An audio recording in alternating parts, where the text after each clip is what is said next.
the term Hindu terror. None of the files had the term Hindu terror. लेकिन मेरे ऊपर इस बात का दबाव था। कहते देखो हिंदू टेरर होगा। मैंने कहा सर जी मेरे पास नहीं है। हर तरफ हिंदू टेरर, सैफरन टेरर की चर्चा थी। दोस्तों, अगर कसाब जिंदा नहीं पकड़ा गया होता ना, तो मैं ये दावे से कह रहा हूं कि हिंदुओं के इस देश में हिंदू आतंकवाद का नैरेटिव आज भी आप नहीं छुपा पाते, नहीं बचा पाते। और Also the 2611 I have said on many occasions it's a fixed match between ISA and INC. वो उससे आगे ये भी कह रहे हैं, I have asked Congress people to challenge it on national TV. उस पार्टी ने इस देश में सालों गुजार दिए ये बात को तय करने के लिए, इस बात को फिक्स करने के लिए या साबित करने के लिए कि हिंदू टेरर, सैफरन टेरर जैसी कोई कहानी असल में होती है। आतंकवाद की कोई जात नहीं होती, आतंकवाद का कोई धर्म नहीं होता। इतने हिंदू आतंकवादी पकड़े जाते हैं, वो सब संघी क्यों है ये हमें बता दो। आतंकवादी पकड़े गए हैं, सब संघ के कार्यकर्ता रहे।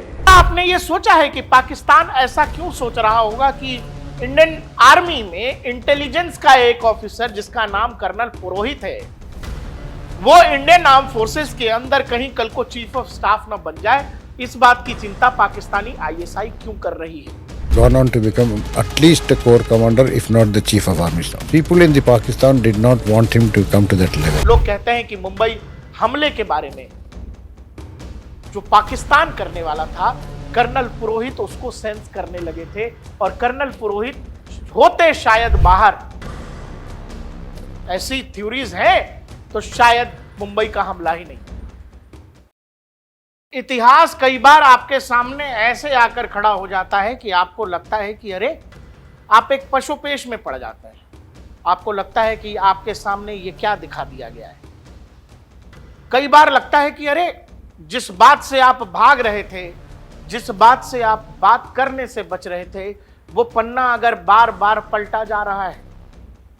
ये जो जेंजी है, जो जेंजी आजकल तमाम सवालों और कहानियों के साथ कई बार आग लगाने और सब कुछ बर्बाद और तबाह कर देने पर आमादा होता है, क्या उस जेंजी को ये पता है कि इस देश में कैसी कैसी करतबें हुई हैं और कैसे कैसे कहानियों को रचा बसा गया है और इस देश का पॉलिटिकल तंत्र कैसे काम करता रहा है?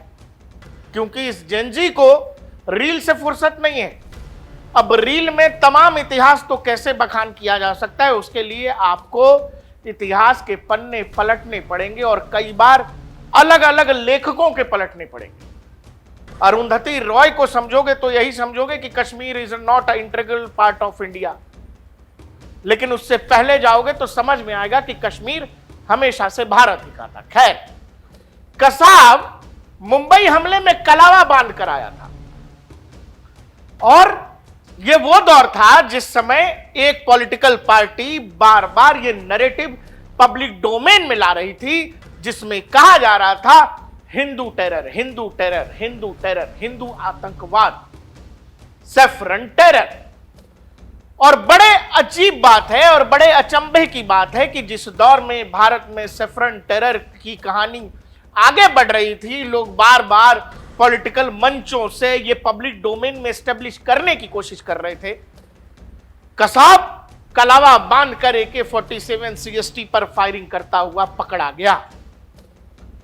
दोस्तों, अगर कसाब जिंदा नहीं पकड़ा गया होता ना, तो मैं ये दावे से कह रहा हूं कि हिंदुओं के इस देश में हिंदू आतंकवाद का नैरेटिव आज भी आप नहीं छुपा पाते, नहीं बचा पाते और आप दर दर की ठोकरें खा रहे होते और चिल्ला चिल्ला कर बोल रहे होते, भाई साहब हिंदू टेरर जैसी कोई बात होती नहीं है, लेकिन कोई मानता नहीं, क्योंकि एक चीज, एक टर्म को पब्लिक डोमेन में, दिमाग में यह स्थापित करने की कोशिश की गई।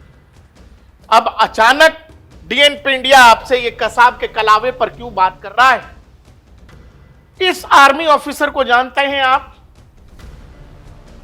ये वो आर्मी ऑफिसर है जिसका नाम है कर्नल पुरोहित, जिस व्यक्ति ने 8 साल इस देश की जेलों में काटे हैं गद्दारी के तमगे के साथ, सैफरन टेरर, हिंदू आतंकवाद के तमगे के साथ, कि यह व्यक्ति अपने ही देश में बॉम्ब ब्लास्ट, वो भी आर्मी ऑफिसर, आर्मी के अंदर भी इंटेलिजेंस का ऑफिसर। और इसको इस तरह से फ्रेम किया गया कि यह व्यक्ति अदालतों का चक्कर 15 साल तक काटता रहा और बाद में सबूतों के अभाव में कर्नल पुरोहित को इस देश की अदालतों ने बरी कर दिया। अब सवाल है कि जो कहानी हमने आपको कसाब से बतानी शुरू की और कर्नल पुरोहित साहब की फोटो के साथ क्यों हम जोड़ रहे हैं, तो आपको यह बता दें, कर्नल पुरोहित साहब पर आरोप था कि मालेगांव ब्लास्ट में ये शामिल थे। मालेगांव का ब्लास्ट 2008 में, जिसमें 6-7 लोगों की मौत हुई थी और महाराष्ट्र एटीएस ने, एंटी टेररिस्ट स्क्वाड ने पहली बार इस टर्म को पब्लिक डोमेन में फेंका, सेफरन टेरर, हिंदू आतंकवाद, भगवा आतंकवाद। हर संदर्भ का जानना जरूरी इसीलिए है ताकि आपके समझने में मुश्किल नहीं होनी चाहिए। आपके साथ, हमारे साथ इस देश में क्या क्या करने और हमें क्या क्या बताने की कोशिश की गई कि हिंदुओं के देश में हिंदू आतंकी कैसे हो गया, यह आपके दिमाग में डालने की कैसी कोशिश की गई, आज हम वही कहानी आपको बताने जा रहे हैं। और इसीलिए यह जरूरी था कि कसाब के कलावे का जिक्र हो और कर्नल पुरोहित पर लगे आरोपों का जिक्र हो और साथ ही यह कि वो इंटेलिजेंस के अफसर थे। दर्शकों, फॉर्मर होम सेक्रेटरी हैं, कह लें यूं कि गृह मंत्रालय के ऑफिसर रहे आरवीएस मनी। आरवीएस मनी ने एएनआई की संपादक स्मिता प्रकाश जी को एक पॉडकास्ट दिया है। उस पॉडकास्ट में जो कुछ आरवीएस मनी ने कहा है वो बेहद चौंकाने वाला है। आरवीएस मनी से जब पूछती हैं स्मिता प्रकाश, When did you first hear about the term Hindu terror? Officially never. जी हां, स्मिता प्रकाश आरवीएस मनी से पूछती हैं कि ये हिंदू आतंकवाद या सफरन टेरर पहली बार आपने फाइलों में कब पढ़ा। आरवीएस मनी कहते हैं कि 2010 तक ऑफिशियली किसी फाइल में मैंने ये टर्म नहीं पढ़ा, लेकिन मेरे ऊपर इस बात का दबाव था कि इसको एस्टैब्लिश किया जाए। All the senior officers were again in Pakistan. कहते देखो हिंदू टेरर होगा। मैंने कहा सर जी मेरे पास नहीं है, अब होम मिनिस्टर आ रहे हैं 4 बजे, home secretary will be in office. कहते नहीं आप ही ढूंढ के दिखाओ ना। मैंने कहा I have no neither in investigation nor in intelligence report I have a Hindu terror. अपने लंबे इंटरव्यू में, पॉडकास्ट में आरवीएस मनी ने जो चीजें कही हैं वो बेहद चौंकाने वाली है। कसाब के सिलसिले में बेहद चौंकाने वाली हैं, कर्नल पुरोहित के सिलसिले में, और बेहद चौंकाने वाली ये भी। Also the 2611 I have said on very occasion it's a fixed match between ISI and INC. ये बात सुनते ही स्मिता प्रकाश कहती हैं कि क्या आप इसे फिर से दोहराएंगे? Please repeat that. It is a fixed match between INC, Indian National Congress and ISI. आप अपने दिमाग के घोड़ों को दोहराएं, इससे पहले हम आपसे कहते हैं कि वीडियो पर बने रहिए। कहानी यह है कि आरवीएस मनी इस पॉडकास्ट में दावा कर रहे हैं कि जिस दौर में कर्नल पुरोहित को मालेगांव, असीमानंद को समझौता ब्लास्ट, साध्वी प्रज्ञा को मालेगांव मामले में देश की एजेंसियां उठा रही थी और हर तरफ हिंदू टेरर, सेफरन टेरर की चर्चा थी, उसी दौर के बारे में कह रहे हैं कि जब देश में 2611 हुआ, आरवीएस मनी कह रहे हैं कि वो आईएनसी यानी इंडियन नेशनल कांग्रेस और आईएसआई, पाकिस्तान की आईएसआई, वो कह रहे हैं कि ये दोनों के बीच का फिक्स्ड मैच था। वो उससे आगे ये भी कह रहे हैं कि मैंने पिछले 8 सालों में कांग्रेस नेताओं को चैलेंज भी किया है। 26 I say that with full responsibility. I have been telling it for 7 years, 8 years. I have asked Congress people to challenge it on national TV. Why I am saying it is, you go through the record. RVS Mani अपने उस interview में कह रहे हैं कि according to the internal security divisions official records, during his tenure he did not find evidence of Hindu terror. He has also said that Digvijay Singh asked him to fabricate cases and that he refused, saying he had no such evidence. In 2006, Digvijay Singh had asked me to mine about cases where Hindu terrorism was there. I told him that there are no such cases. Another police officer, whom later on in 2611 only I recognized him as Hemant Karkare. He was sitting with Digvijay Singh and from the Home Minister's office. क्या आपको यह बात नहीं चौंका रही है कि एक पार्टी जो आगे से चलकर कहती है कि आतंक का कोई धर्म नहीं होता, उस पार्टी ने इस देश में सालों गुजार दिए ये बात को तय करने के लिए, इस बात को फिक्स करने के लिए या साबित करने के लिए कि हिंदू टेरर, सैफरन टेरर जैसी कोई कहानी असल में होती है। और बड़े अचंभे की बात है, जिस दौरान यह सब चल रहा था उसी समय कसाब कलावे के साथ मुंबई आता है। आपको ये चीजें जुड़ती हुई दिख रही हैं कि नहीं? जो पब्लिक डोमेन में जो चीजें हैं, एक दौर में एक पॉलिटिकल पार्टी हिंदू टेरर करती है और पाकिस्तानी आतंकवादी हाथ पर कलावा बांधकर चले आते हैं। मैंने जो वीडियो की शुरुआत में कहा कि अगर कसाब जिंदा ना पकड़ा गया होता तो क्या मजाल है, क्या मजाल है आप ये बता पाते कि कसाब पाकिस्तान से नहीं, वो बता देते कि पाकिस्तानी नहीं वो हिंदुस्तानी था। वो तो कसाब जिंदा पकड़ा गया, उसने अपना गांव, अपना पता, अपने बाप का नाम सब कुछ बता दिया, मीडिया कैमरों पर सब कुछ आ गया। दर्शकों, इस देश में कितनी घिनौनी राजनीति हुई है। जो चीजें हमारे आपके सामने हैं, जो दिखाई दे रही हैं, सामने से दिग्विजय सिंह कांग्रेस के बड़े नेता हैं। जो वीएस मनी कह रहे हैं वो छोड़ दीजिए, दिग्विजय सिंह का इतिहास निकाल करके देखिए कि वो किस कदर हिंदू टेरर, सैफरन टेरर इस टर्म के पीछे पड़े हुए थे। आतंकवाद की कोई जात नहीं होती, आतंकवाद का कोई धर्म नहीं होता, आतंकवाद की कोई बिरादरी नहीं होती। कि हर हिंदू तो आतंकवादी नहीं होता, लेकिन जितने हिंदू आतंकवादी पकड़े जाते हैं वो सब संघी क्यों हैं, ये हमें बता दो। कि जितने भी हिंदू धर्म वाले आतंकवादी पकड़े गए हैं सब संघ के कार्यकर्ता रहे हैं किसी न किसी।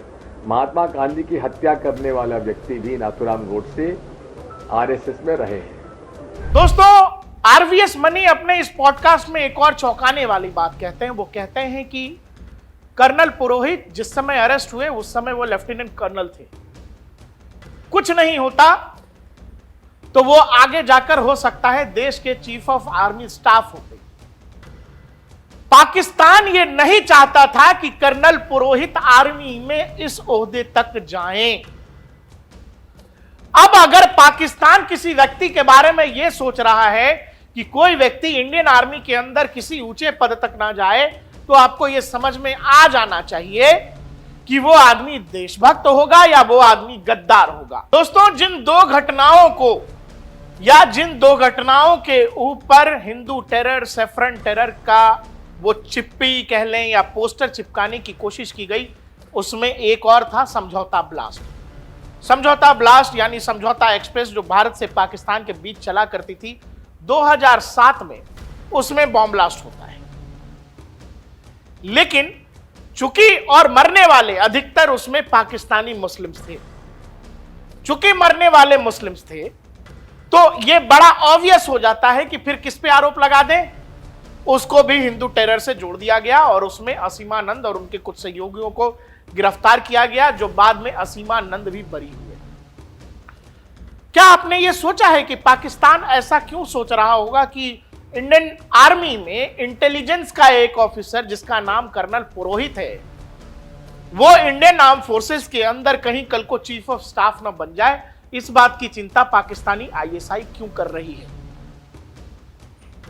दरअसल मैंने आपको जैसा कि बताया, कर्नल पुरोहित इंटेलिजेंस विंग का हिस्सा थे और कुछ कॉन्स्पिरेसी थ्योरीज ये कहती हैं कि कर्नल पुरोहित को इस बात का अंदाजा हो रहा था कि पाकिस्तान भारत के अंदर कुछ बड़ा प्लान कर रहा है। एक आईएसआई मॉड्यूल के बेहद करीब तक चले गए थे कर्नल पुरोहित। आईएसआई का बहुत कुछ केवल कर्नल पुरोहित की वजह से खराब हो रहा था भारत के अंदर, और आईएसआई इस एक आदमी की वजह से इतनी ज्यादा परेशान हो गई कि बताया यह जा रहा है, जो अब दावा कर रहे हैं केएस मनी कि भाई फिक्स मैच बता दिया आईएसआई और आईएनसी के बीच, जो 26/11 का आतंकी हमला था मुंबई के ऊपर। दर्शकों, ओटीटी पर कर्नल पुरोहित से जुड़ी एक फिल्म भी आई है, जिसको जब आप देखेंगे तो आपको मनी साहब जो कह रहे हैं उससे जुड़ती हुई चीजें मिलेंगी। फिर आप फिल्म तो धुरंधर भी याद करिए। जब आप ये पॉडकास्ट इंटरव्यू देखेंगे तो आपको यह समझ में आएगा कि कैसे देश के अंदर जाली नोटों के कारोबार को फैलाया जा रहा था, और उन जाली नोटों के कारोबार से हिंदू टेरर, सफरन टेरर को भी जोड़ने की कोशिश की गई, जिसका दावा वीएस मनी साहब कर रहे हैं। आपको पता है कि धुरंधर में किस तरह से जाली नोटों का कारोबार दिखाया गया और उसका रास्ता नेपाल से होते हुए कैसे गुजरता था। आपको फिल्म में यह भी दिखाया गया कि कैसे भारतीय करेंसी जिस प्लेटों से छपती है, भारतीय करेंसी के वो प्लेट्स किस तरह से आईएसआई के साथ मिलकर दुबई में किसी भारत के नेता ने बदले थे। और जब आप वो फिल्म में सीन देखते हैं, फिर आपको 2010 की एक घटना याद करनी पड़ेगी, जिसमें डॉलर रू नाम का एक विदेशी फर्म, जिससे हम हमारे करेंसी नोट्स के पेपर ले रहे थे, वही पाकिस्तान को भी उसी ग्रेड के नोट्स माफ करिए, उसी ग्रेड का पेपर पाकिस्तान को भी सप्लाई करता था। है ना गजब का संयोग। जो कुछ वीएस मनी कह रहे हैं, जिसकी तरफ इशारा कर रहे हैं, हम आपको उसका एक छोटा सा हिस्सा सुनवाते हैं। The term Hindu terror. None of the files had the term Hindu terror. June 2006, Digvijay Singh had asked me to mine about cases where Hindu terrorism was there. I told him that there are no such cases. The Malegaon case. This is a false case. Colonel Purohit's incarceration. Gone on to become at least a corps commander, if not the chief of army staff. People in the Pakistan did not want him to come to that level. 26/11 with Samjhauta. It is a fixed match between INC, Indian National Congress, and ISI. What would politicians in India get by staging this? The entire narration was to make it a Hindu attack only, a Kalava of Kasab on the hand. आप समझो 2008 का वो दौर, जिस दौर में हमें यह लगा कि हम हमारी एनएसजी को कई घंटों तक मुंबई भेज ही नहीं सके। उस पूरी कहानी पर जो वीएस मनी बता रहे हैं वो और भी भयानक है। उन्होंने जो कुछ कहा है, मैं उसका कुछ हिस्सा आपको पढ़कर सुनाना चाहता हूं। दर्शकों, इस देश में जैसा कि मैंने आपसे कहा कि जो लोग बहुत जोर शोर से कहते हैं कि आतंक का कोई धर्म नहीं होता, उन लोगों ने कितनी शिद्दत से ये चाहा कि ये जो हिंदू टेरर है, ये जो सफरन टेरर है, इसको कैसे भी एस्टेब्लिश किया जाए। अब जो दावा कर रहे हैं, इस पर कांग्रेस के लोग आएंगे, बताएंगे, लेकिन जो वीएस मनी कह रहे हैं कि भाई मैं तो 8 साल से कह रहा हूं, कोई कांग्रेसी नेता मेरे साथ नेशनल टेलीविजन पर आने को तैयार नहीं है। पॉडकास्ट की बातचीत का कुछ हिस्सा जो मुझे लगता है कि आपको बताना चाहिए, वो हिस्सा मैं आपको शब्दशः पढ़कर सुनाता हूं। पूछा जा रहा है, वीएस रमीन साहब कहते हैं कि 26/11 मैंने कई मौकों पर कहा है कि वह आईएसआई और आईएनसी यानी इंडियन नेशनल कांग्रेस के बीच का एक फिक्स मैच था। स्मिता प्रकाश कहती हैं कि हेलो, इसको आप फिर से दोहराइए। आगे वो फिर कह रहे हैं कि यह आईएनसी और आईएसआई के बीच एक फिक्स मैच था। मैं पूरी जिम्मेदारी के साथ यह कह रहा हूं कि मैं पिछले 7-8 सालों से यह कह रहा हूं कि मैंने कांग्रेस के लोगों को चुनौती तक दी है कि वे नेशनल टीवी पर आकर मुझसे इस बात पर बहस करें। मैं ऐसा क्यों कह रहा हूं, इसके लिए आप रिकॉर्ड देख सकते हैं। चिदंबरम का 10 दिसंबर 2008 को लोकसभा में दिया गया सुमोटो बयान देखें। उसमें कहा गया कि भारतीय तट रक्षक बल यानी इंडियन कोस्ट गार्ड और भारतीय नौसेना ने पाकिस्तानी क्षेत्र पानी में उस जहाज को देखा था। उस जहाज का मतलब है जिस नाव से कसाब और वो पूरी की पूरी आतंकियों की फौज मुंबई में दाखिल हुई। बाद में उस जहाज के बारे में कोई और इंटेलिजेंस इनपुट नहीं मिला, इसीलिए निगरानी सर्विलांस बंद कर दी गई। यह सुरक्षा के मामले में सबसे बड़ी गलतफहमी या लापरवाही है। चिदंबरम का 10 दिसंबर 2008 को लोकसभा में दिया गया सुमोटो बयान देखें। उसमें उन्होंने कहा कि भारतीय तटरक्षक बल और भारतीय नौसेना ने पाकिस्तानी क्षेत्र में यानी पाकिस्तान वाले इलाके के समंदर में उस जहाज को देखा था। बाद में कोई और इंटेलिजेंस इनपुट नहीं मिला, इसीलिए निगरानी बंद कर दी गई। यह सुरक्षा के मामले में सबसे बड़ी गलतफहमी या लापरवाही है। कोई भी सुरक्षा एजेंसी जब किसी संदेहास्पद तत्व को देखती है तो चाहे आगे इंटेलिजेंस मिले या न मिले, वे निगरानी को और बढ़ाते हैं, न कि उसे बंद कर देते हैं। यह सुरक्षा का बहुत ही बुनियादी नियम है। यह स्थानीय स्तर पर चौकीदार भी ऐसा ही करता है और इसका सीधा सा मतलब है कि भारतीय नौसेना या भारतीय तटरक्षक बल को निगरानी बंद करने के लिए कहा गया था।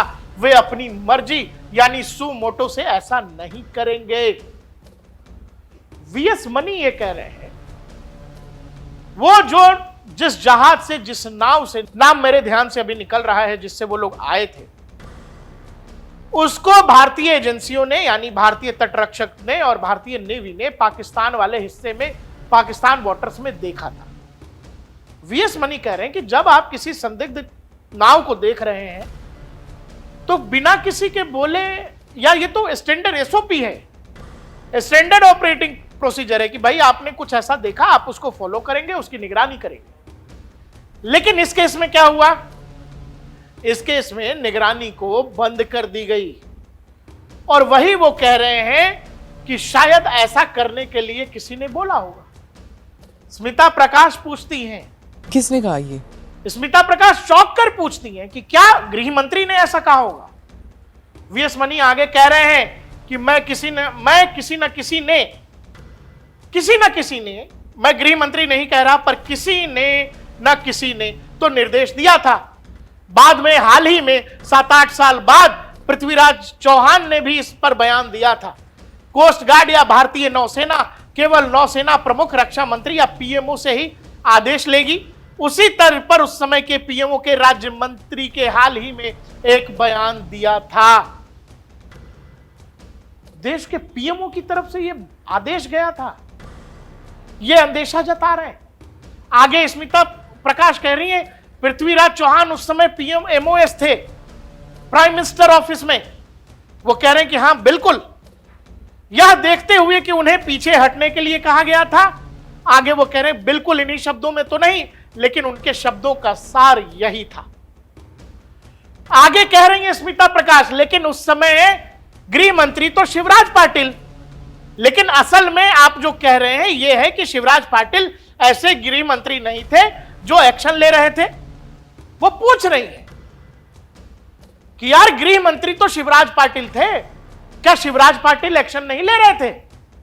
और क्या दिग्विजय सिंह जो सोफे पर थे बैठकर सब कुछ तय कर रहे थे? आगे वो कह रहे हैं यह तो उनका रोज का काम था। दिग्विजय सिंह के संदर्भ में कह रहे हैं। आगे कह रही हैं स्मिता जी, तो वास्तव में कोई नहीं जानता कि वह फैसला किसने किया, जैसा कि आप कह रहे हैं कि मिली भगत थी। वो आगे कह रहे हैं नहीं, इसके अलावे एक और वजह है। अब इस पर शिवराज पाटिल को जिम्मेदारी लेनी होगी कि रात करीब 9:30 बजे या उसके आसपास मिस्टर जेके दत्त ने एनएसजी को आने के लिए कहा था। उस दिन ट्रैफिक इतना नहीं होता था तो 2 घंटे में वे पहुंच जाते। उनके पास प्लेन नहीं था।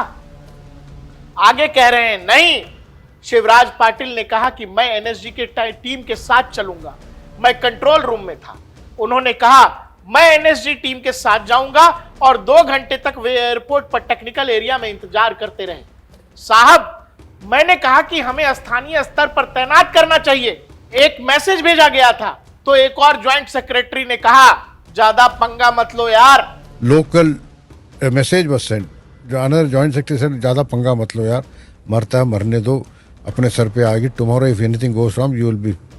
उसके बाद स्मिता जी नाम पूछती हैं कि वो नाम कौन है जो आपसे ऐसा कह रहा था। वीएस मनी ने कहा, किसी और ने कहा था, मैं नाम नहीं लेना चाहता क्योंकि मैं उनका बहुत सम्मान करता हूं, क्योंकि वे उस समय मेरे साथ खड़े थे, मैं व्यक्तिगत रूप से उनका आभारी हूं। दर्शकों, मैं आपको किसी बात पर यकीन करने को नहीं कह रहा हूं, लेकिन जब आप 2008, 2007 और 90 के दौर से 2010 का दौर देखेंगे ना, जहां शहर दर शहर आतंकी वारदात हो रहे थे, घटनाएं हो रही थी, लोगों के मन में यह ख्याल आ रहा था और बीजेपी आतंकवाद के मुद्दे को देश में उठा रही थी, और उस समय वोट बैंक की पॉलिटिक्स से परेशान Congress Hindu terror, saffron terror पर जबरदस्त तरीके से आगे बढ़ रही, और कहीं से ना कहीं से इसको एस्टेब्लिश करने का एक प्रयास किया गया। वो आप जब पलटेंगे तो आपको समझ में आ जाएगा। और उस सेफ्रन टेरर, हिंदू टेरर में से निकला क्या, किसी को कुछ नहीं पता। कर्नल पुरोहित को ठिकाने लगाया गया क्योंकि कर्नल पुरोहित बहुत कुछ ऐसा जान गए थे और बहुत कुछ ऐसी चीजों के करीब जा रहे थे जो शायद कुछ लोगों को पसंद नहीं आ रहा था, और यह परेशानी आईएसआई को भी थी और शायद भारत में सिस्टम में बैठे भी कुछ लोगों को। और आर्मी के उस इंटेलिजेंस ऑफिसर को ठिकाने लगाने के साथ हिंदू टेरर, चूंकि नाम कर्नल पुरोहित, उस पूरी कहानी को कर्नल पुरोहित की तरफ मोड़ने की कोशिश और देश में यह धारणा देने की कोशिश, देखिए हिंदू आतंकवाद एग्जिस्ट करता है। और बड़े मजेदार बात है कि कसाब भी कलावा बांधकर आ जाता है। 2008 की ही घटना है, मालेगांव की घटना भी 2008 की ही। लोग कहते हैं कि मुंबई हमले के बारे में जो पाकिस्तान करने वाला था, कर्नल पुरोहित उसको सेंस करने लगे थे, और कर्नल पुरोहित होते शायद बाहर, ऐसी थ्योरीज हैं, तो शायद मुंबई का हमला ही नहीं होता। हम आपसे सच और झूठ पर अपना ज्ञान नहीं दे रहे, ना आपका दिमाग खोल रहे, बस आप जरा पन्नों को पलटिए तो आपको जरा समझ में आएगा कि इस देश में सुरक्षा तंत्र के साथ, हमारे आपके सुरक्षा और हमारी दिमाग के साथ कुछ पॉलिटिकल पार्टियों ने किस तरह से खेलने की कोशिश की है। बाकी देखते रहिए डीएनपी इंडिया, हर खबर भरोसे के साथ।